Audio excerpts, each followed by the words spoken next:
రాముల వారికి ఆంజనేయ స్వామికి యుద్ధమా? మనము కృష్ణాంజనేయ యుద్ధం చూసాం, కానీ రామాంజనేయ యుద్ధం గురించి మీరు ఎంతమందికి తెలుసండి? అవునండి, రాముల వారికి ఆంజనేయ స్వామికి యుద్ధం జరిగిందంట. మరి ఆ సిచ్యువేషన్ ఎలా వచ్చిందో చూద్దామా? ఒకసారి విశ్వామిత్రుడు అంటే రాముల వారి గురువు దేశ పర్యటన కోసం వెళ్తూ ఉండగా కాశీ క్షేత్రానికి వెళ్తారంట. అక్కడ ఆ రాజు చేసిన ఏదో పని నచ్చలేదంట విశ్వామిత్రుడికి. వెంటనే అయోధ్యకు వెళ్ళి రాముల వారికి ఆదేశిస్తారంట. ఏమని? నీవు వెంటనే కాశీ క్షేత్రానికి వెళ్ళి అక్కడ రాజుతో యుద్ధం చెయ్యి అని. మరి గురు ఆజ్ఞ మీరలేదు కదా, అసలే ధర్మ మార్గంలో నడుస్తారు మన రాముల వారు. ఇంకెందుకు ఆలస్యం, వెంటనే కాశీ రాజ్యానికి యుద్ధం మీదకి వెళ్ళిపోయారు. మరి ఆ విషయం తెలుసుకున్న కాశీరాజు, అప్పటికి అంజనాదేవి కాశీరాజుకి మంచి ఫ్రెండ్. సో వెంటనే వెళ్ళి అంజనాదేవిని హెల్ప్ అడుగుతారంట.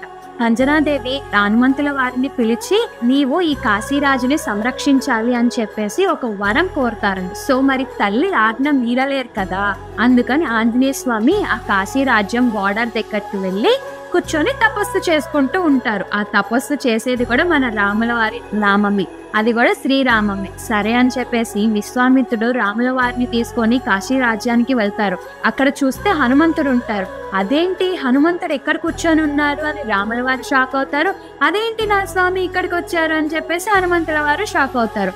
కానీ అటు గురు ఆజ్ఞ, ఇటు తల్లి ఆజ్ఞ, ఇద్దరు ఎలాంటి ఆజ్ఞని మీరలేరు కదా. హనుమంతుల వారేమో కూర్చొని రామనామం జపిస్తూ ఉంటారు, రాముల వారేమో హనుమంతుల వారి మీదకి బాణాలు ప్రయోగిస్తూ ఉంటారు. ఇక్కడ విచిత్రం ఏంటంటే రాముల వారు ప్రయోగించిన బాణాలు హనుమంతుడికి ప్రదక్షిణ చేసి వెళ్ళిపోతాయి, కొన్నేమో రాముల వారి మీదకే వస్తాయి, కానీ హనుమంతుల వారిని ఇంచి కూడా కదపలేమంట. మరి విశ్వామిత్రుడికి హనుమంతుడి గొప్పదనం తెలిసింది. అక్కడ ఎలాంటి గొప్పదనం తెలిసింది అనుకుంటున్నారు మీరు? అదేంటంటే రామనామ గొప్పదనం తెలిసింది. విశ్వామిత్రుడికి ఏమర్థమైంది అంటే రాముడి కన్నా రామనామం గొప్పది అని అర్థమైంది. మరి మనం కూడా ఏం తెలుసుకోవాలి కథ నుంచి?